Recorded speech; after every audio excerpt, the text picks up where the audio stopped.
सोचिए अगर कोई ऐसा कानून बन जाए जिसके अंदर ये बोला गया हो कि अगर कोई लड़का या अगर कोई मर्द रात को 11 बजे के बाद में किसी महिला को मैसेज करता है तो उसको 3 महीने तक की सजा हो सकती है।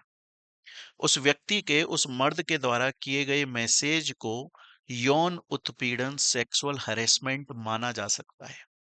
ये माना जा सकता है कि रात के 11 बजे बाद अगर आपने किसी महिला को फोन पर मैसेज किया है तो आप उसको डिस्कम्फर्ट फील करा रहे हो।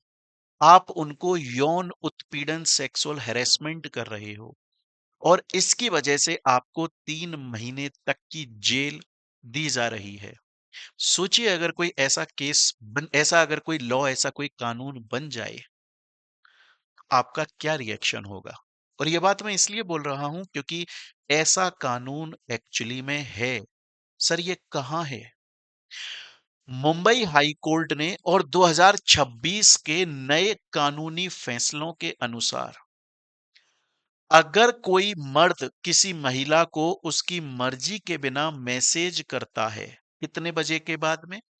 रात को 11 बजे के बाद में अगर कोई मर्द किसी महिला को मैसेज करता है तो उस मर्द को जेल पहुंचाया जा सकता है। क्यों पहुंचाया जा सकता है? क्योंकि अगर आपने किसी महिला को मैसेज किया तो उसे यौन उत्पीड़न सेक्सुअल हैरेसमेंट की श्रेणी में माना जाएगा। यह नहीं माना जाएगा कि सिर्फ आपने कोई बदतमीजी की है, बल्कि यौन उत्पीड़न आपने किया है, इतना बड़ा आपके ऊपर चार्ज लगाया जाएगा। कौन सी धारा में यह चार्ज लगाया जाएगा? आईटी एक्ट की धारा 67 और 67 ए के अंदर लगाया जाएगा और भारतीय न्याय संहिता की धारा 79 के अंदर लगाया जाएगा और माना जाएगा कि आपने महिला की विनम्रता का अपमान किया है और उसकी वजह से आपके ऊपर केस हो रहा है और इसकी सजा क्या बोली जाएगी कि आपको 3 महीने तक की जेल हो सकती है। क्या यह कानून सही है? वैसे तो सही है, क्योंकि हमारा पूरा भारत देश आखिर बात क्या करता है? हमारा भारत देश ये बोलता है कि विमेन एम्पावरमेंट होना चाहिए, महिलाओं का सशक्तिकरण होना चाहिए। बिल्कुल सही है कि अगर कोई व्यक्ति, होते हैं बहुत सारे ऐसे मनचले जो फालतू के मैसेजेस करते हैं, टाइम भी नहीं देखते हैं, you are looking very hot, you are looking very sexy. हम और आप जब इस तरीके के मैसेजेस के बारे में बात करते हैं या हम लोग अगर इस तरीके के मैसेजेस करते हैं तो हमें ऐसा लगता है कि यार ये कोई बहुत बड़ी बात तो मैंने नहीं कर दी, मैंने कोई बहुत गलत तो मैसेज नहीं कर दिया, मैंने तो सिर्फ ये लिख दिया ना कि you are looking very sexy. मेरा बोलने का इंटेंशन तो बस इतना था कि तुम बहुत अच्छी लग रही हो। नहीं, आपके बोलने का इंटेंशन शायद ये नहीं था।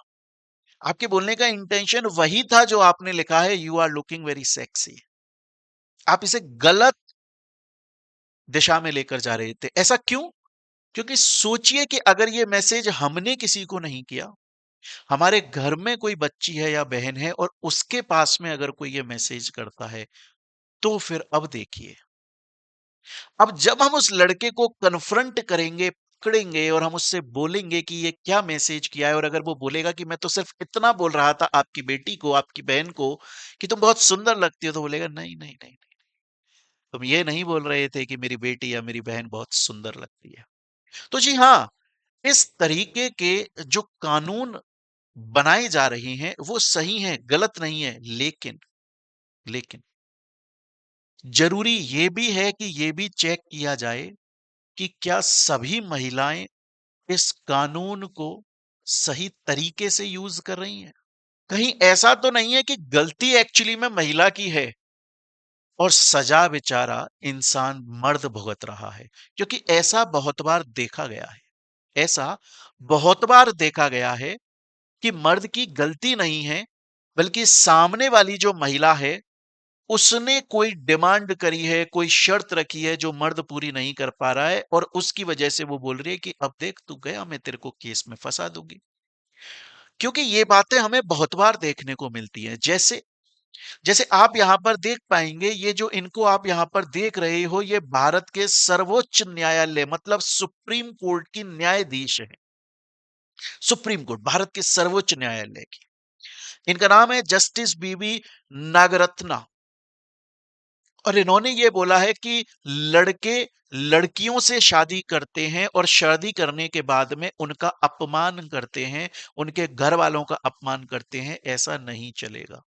बात तो सही है मैडम, आपकी बात एकदम सही है, बिल्कुल भी गलत बात नहीं है। लेकिन लेकिन वो पैरामीटर क्या होगा, वो तरीका क्या होगा जो ये बात सिद्ध करे कि क्या सच में किसी लड़के ने लड़की की बेइज्जती करी थी कि नहीं करी थी।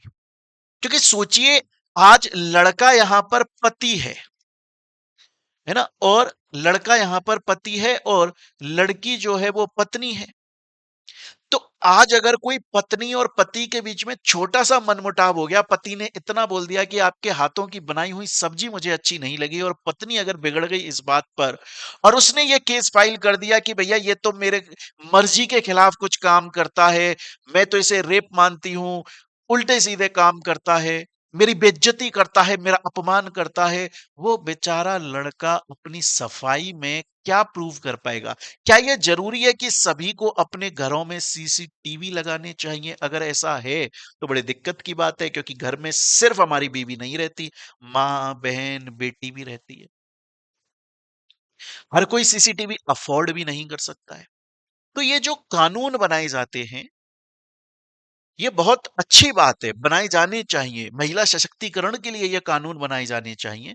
अगर महिलाओं को, हमारी बहन बेटियों को अगर कोई गलत मैसेज करता है, गलत निगाह से देखता है, तो हमें बिल्कुल भी मंजूर नहीं है। लेकिन इस कानून के साथ में ये टर्म लिख देना कि अगर लड़की को ऐसा लगा कि मेरे डिस्कंफर्ट हुआ है, मेरी शालीनता को नुकसान हुआ है, तो भैया ये बात सिद्ध कैसे होगी? क्या सच में उस इंसान ने ये गलत किया है, मर्द ने? इसलिए कानून को वो पैरामीटर्स, वो फैक्टर्स, वो वजह बतानी चाहिए कि ऐसा हुआ तो ही माना जाएगा कि लड़का गुनहगार है, नहीं तो नहीं माना जाएगा। तो इस तरह के कानून बनने चाहिए, मैं इनके साथ में हूं। जो भारतीय दंड संहिता, जो हमें इंडियन पीनल कोड बोलते हैं, उसकी धारा 354 ए के हिसाब से यौन उत्पीड़न माना जाएगा, बिल्कुल सही बात है, माना जाना चाहिए। लेकिन जब ऐसा कानून बने तो पूरे तरीके बनने चाहिए कि कब माना जाएगा लड़का गलत है, कब माना जाएगा लड़की गलत है। और यह भी बनना चाहिए कि अगर किसी लड़की ने कोई गलत केस फाइल किया तो उसके ऊपर क्या पेनल्टी लगेगी, ये भी बनना जरूरी है। बाकी आपको क्या लगता है दोस्तों? अगर आपको लगता है कि मेरी बात गलत है, आपको लगता है कि नहीं, सिर्फ पूरी पावर महिलाओं को देनी चाहिए, तो कमेंट सेक्शन आप लोगों के लिए खुला हुआ है। इंडिया एक स्वतंत्र कंट्री है, आप इसके स्वतंत्र नागरिक हैं। अगर आपको लगता है कि मैंने गलत बोला है, तो आपको सही क्या लगता है कमेंट सेक्शन में जरूर बताइएगा। और अगर आपको लगता है कि मैं सही हूं, तो वो क्या क्या पैरामीटर्स या फैक्टर्स हो सकते हैं जो कानून के अंदर आने चाहिए। और अगर किसी लड़की ने गलत फेस केस फाइल किया तो उसके ऊपर क्या पेनल्टी लगनी चाहिए। आपका क्या मानना है कमेंट सेक्शन में जरूर बताइएगा, हमें आपके जवाब का इंतजार रहेगा। मिलते हैं दोस्तों हम लोग अपनी नेक्स्ट वीडियो के अंदर, तब तक के लिए राधे राधे दोस्तों।